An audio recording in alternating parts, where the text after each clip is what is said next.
Olá, seja bem-vindo, bem-vinda. A relação entre pais e filhos é super importante na questão da evolução humana. Isso começa desde antes do nascimento, durante a gestação. Pais e mães ficam naquele sonho, pensando como será quando tiverem o menino ou a menina que vai nascer em casa, que atividades vão realizar juntos, que sonhos vão realizar juntos. E quando essa criança chega com uma orientação sexual diferente daquela que era esperada pela condição física dela, de menino ou de menina. Hoje nós vamos falar sobre a homossexualidade sob o olhar de um pai. Eu sou Etel Corrêa e este é o Fato em Foco. Carlos Roberto da Costa é o nosso entrevistado. Ele tem 66 anos, tem formação como jornalista, já trabalhou muito nessa área e atualmente atua como psicanalista. Como será que foi para este pai descobrir ou entender que a menina que ele tinha em casa, na verdade, tinha uma orientação diferente? Ele conversa conosco e explica como foi essa transição, como foi para a família descobrir a orientação sexual da filha e como a família lida com essa situação hoje. É uma situação harmoniosa?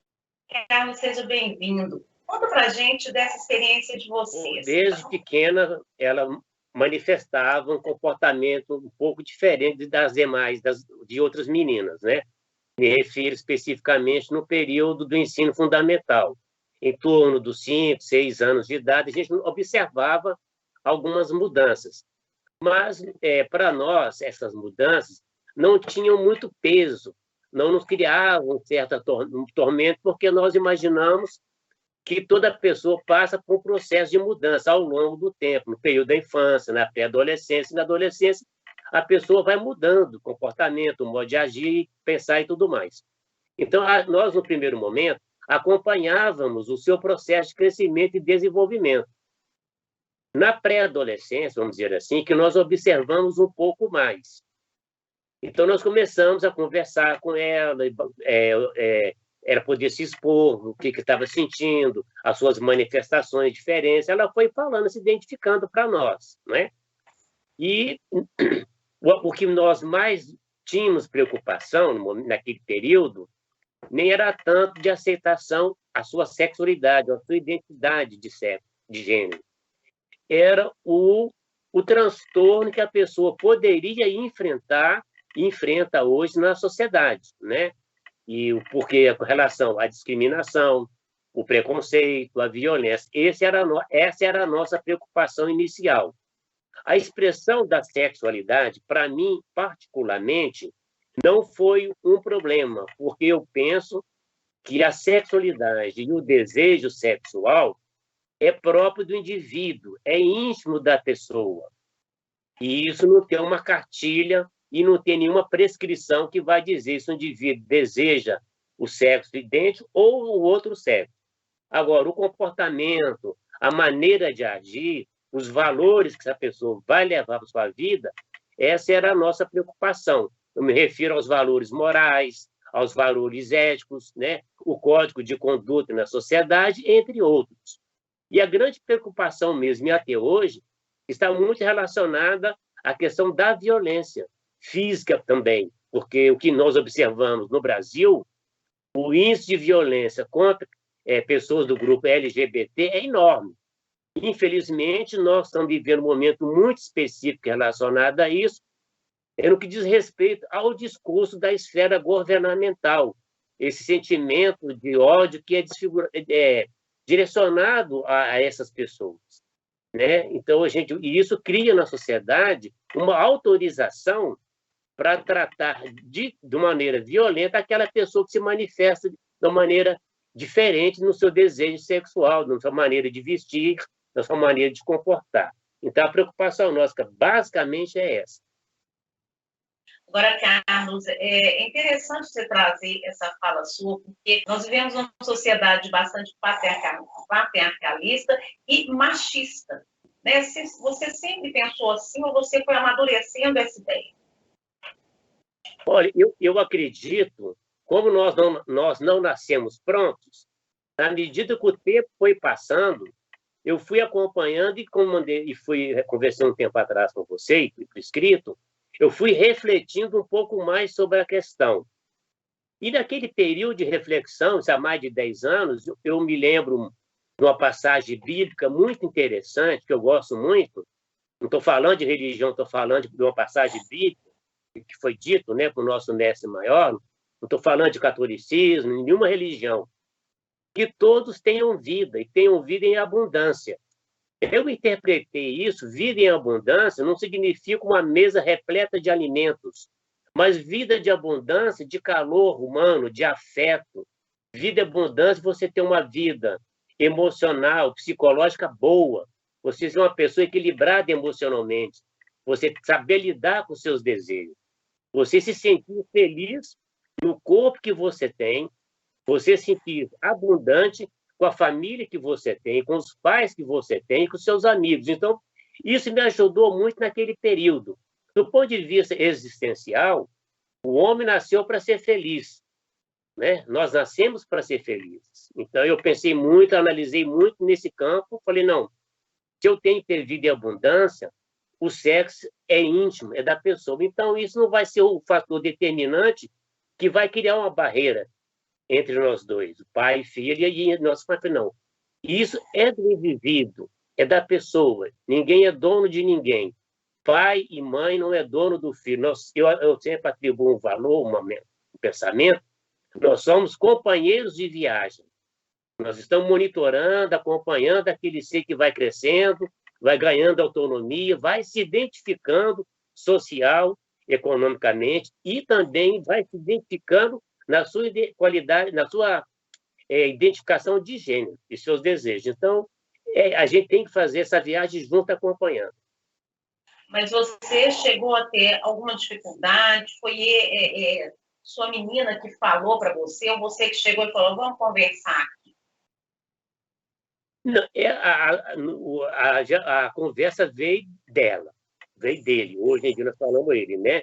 Em alguns momentos nos chamou para conversar, falar da sua questão, né? Ela falou, eu estou sentindo isso, eu vivo isso, das suas crises emocionais, né? Dificuldade de lidar com ela mesma, né? Nesse momento era ela passar para ele, a questão do nome, como te falei, da roupa, já começando, eu quero outro tipo de roupa, e começou a usar. Eu estranhava no primeiro momento, né? Inclusive usava roupas minhas, camisa, bermuda, etc.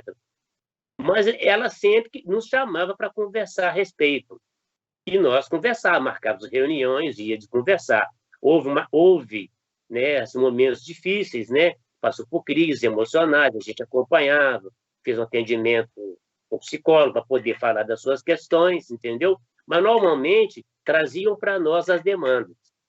Então, veio dele em relação a nós para conversar a respeito. E nós fomos conversando e, como te falei, fomos orientando, né? A minha pergunta é que muitas vezes pai ou mãe rejeitam aquele ser no momento de uma opção. Então, estou falando da importância da família de acolher, né? Sem dúvida, com certeza, porque normalmente, quando as pessoas agem assim, digo normalmente, é por falta de informação, por falta de entendimento. Então, nós crescemos, né? Nós somos educados para crescer apenas receber normas e regras, mas nós não fomos educados na escola, na família, para refletir a realidade, refletir em relação ao diferente, até mesmo na cor da pele, se o indivíduo é magro, se ele é gordo, se ele é negro, a gente sempre foi criado, educados, o diferente eu tenho que rejeitar, né? E um filho, você não pode, em hipótese nenhuma, rejeitá-lo, porque se ele veio para você, é seu filho, independente de qualquer condição. Isso eu me referi do ponto de vista existencial. Então, quando os pais manifestam dessa maneira, seja a mãe ou seja o pai, principalmente o homem, tem muito mais dificuldade de lidar do que a mãe. A mãe sofre no primeiro momento, mas a mãe acolhe muito mais pela questão de ser mãe, é uma coisa muito específica, né? Já o homem já foi criado naquela natureza mais rude, se não tiver o mesmo comportamento, não serve para mim. Eu, no grupo que nós participávamos, coletivo de Mães pela Diversidade, e agora o nosso coletivo Arco-Íris, eu sempre refito no grupo, agora a pandemia está uma dificuldade de reuniões, é importante que os homens identificados como hétero fale com os outros homens que se identificam como hétero sobre essa questão. Por quê? Diante da sua dificuldade, diante da sua fraqueza, diante da sua fragilidade, de encontrar ele mesmo. É o receio. Será que eu tenho alguma característica relacionada a isso? Então ele se feche. E se feche e agride o diferente. É um problema existencial do homem chamado hétero. Né? Ele tem sempre que bater a continência. Esquecemos que nós, humanos, temos um percentual masculino e temos um percentual feminino. Tanto é que você pode observar a questão dos hormônios. Todo homem hétero tem o hormônio masculino e tem o hormônio feminino também. Um desses hormônios vai predominar. Né? Então, eu penso que os pais, quando renegam o filho, é por falta de entendimento, de conhecimento. Às vezes, as igrejas normalmente criam muita dificuldade para as famílias, acha que a pessoa está pecando, que não, de maneira nenhuma. É filho de Deus do mesmo modo da criatura como todas as outras pessoas. Eu penso que a grande questão do movimento LGBTQI+, é trabalhar na formação e na informação. Trabalhar com as famílias, formar, trazer informação diferente que aquela pessoa. Nós temos na história do Brasil recente pessoas de grande valor, de grande qualidade, que tinham interesse sexual diferente daquele chamado hétero, né? Não precisa nem citar, você conhece muito bem. Então, nós temos que levar para as famílias essa informação. Apenas a questão do desejo, simplesmente isso, não tem nenhum outro bicho de cabeça. Conta uma coisa, você fez psicanálise para conseguir adentrar mais nesse assunto? Não foi por conta disso, não. Não foi relacionado a isso, não. Era um desejo meu antigo, quando era mais jovem, né? E só agora na maturidade que eu pude fazer isso. Mas não foi relacionado a essa demanda, não. Não teve nenhuma ligação específica, não. Entendeu? Não, ajudar, ajuda, não resta a menor dúvida, né? Para mim, eu penso que foi uma graça eu ter feito isso, porque me ajuda muito nesse sentido.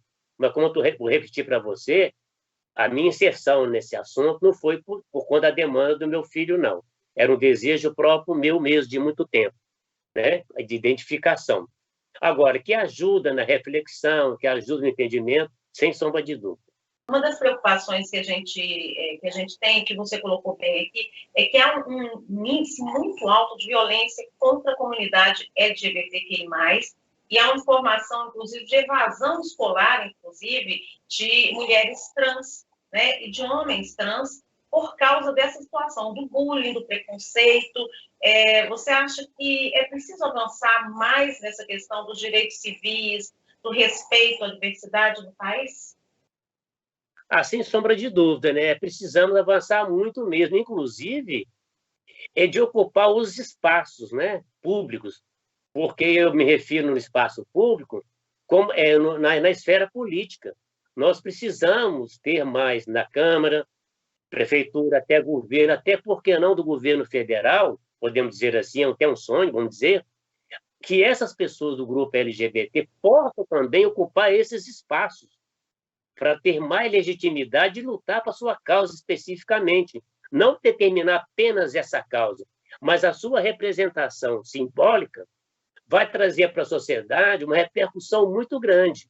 Nós temos um exemplo recente, aquele ator que faleceu, Paulo Gustavo, né?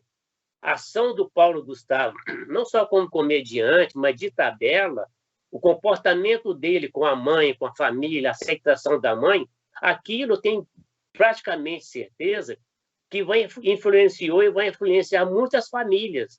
E era um rapaz, você foi ver, que tinha um carinho muito grande para a sociedade brasileira. Mesmo eu, no meu caso, gostava muito dele, mesmo nunca ter encontrado pessoalmente.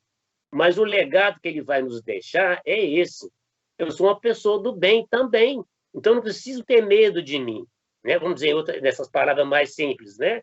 Então eu concordo plenamente com você que tem que abrir esse espaço, e eles também provocar a abertura desse espaço no campo de trabalho, no ensino institucional, eles procurarem assim, romper essa barreira.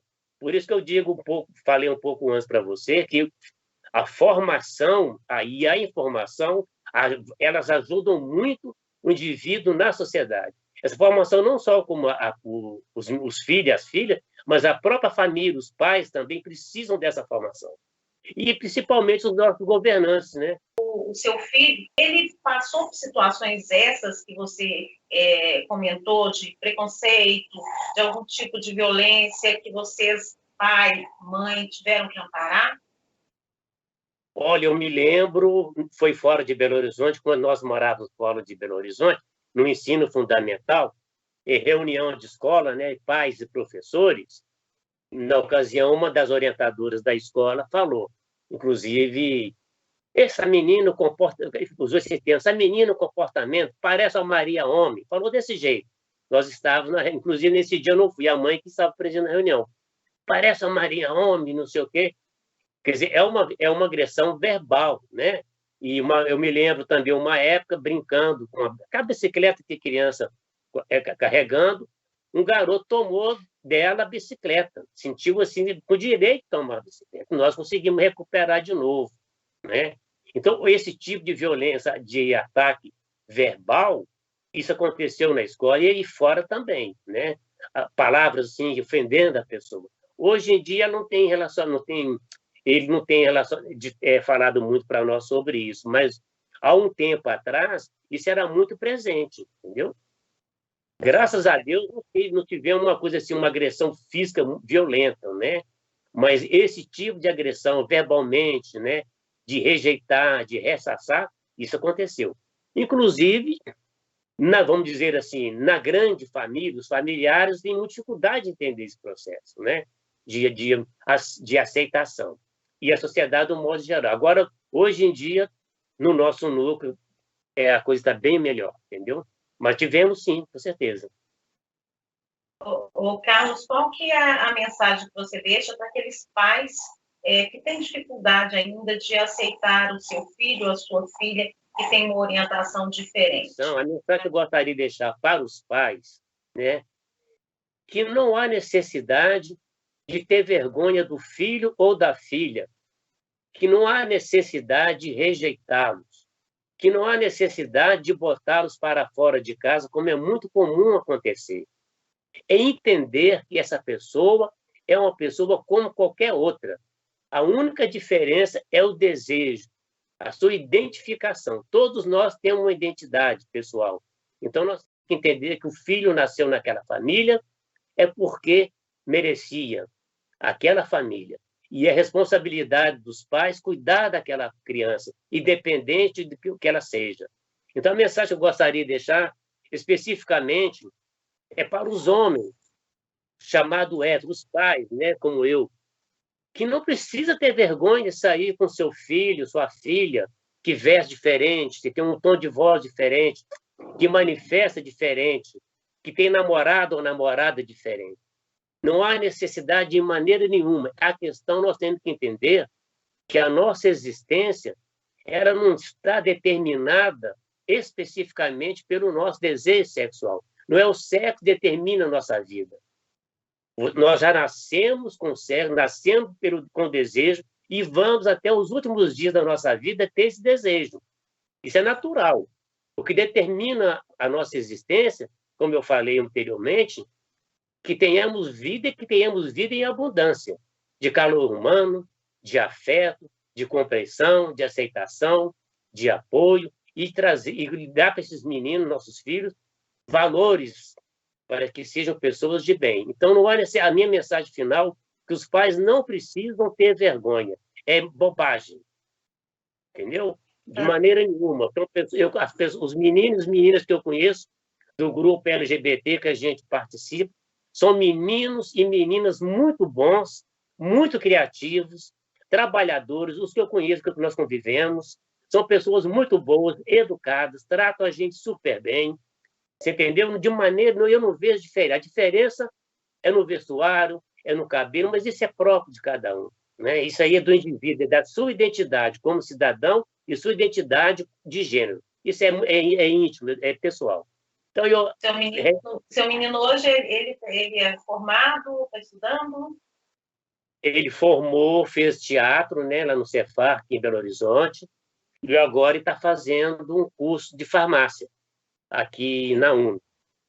Ele, com a nota dele, do Enem, está fazendo farmácia agora, na UNO, primeiro período.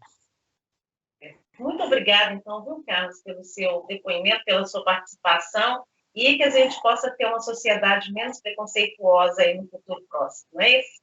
Espero que tenha contribuído para isso, entendeu? Na nossa próxima matéria, nós vamos falar sobre os avanços nas políticas para essa comunidade. Obrigada. Esse foi mais um Fato em Foco.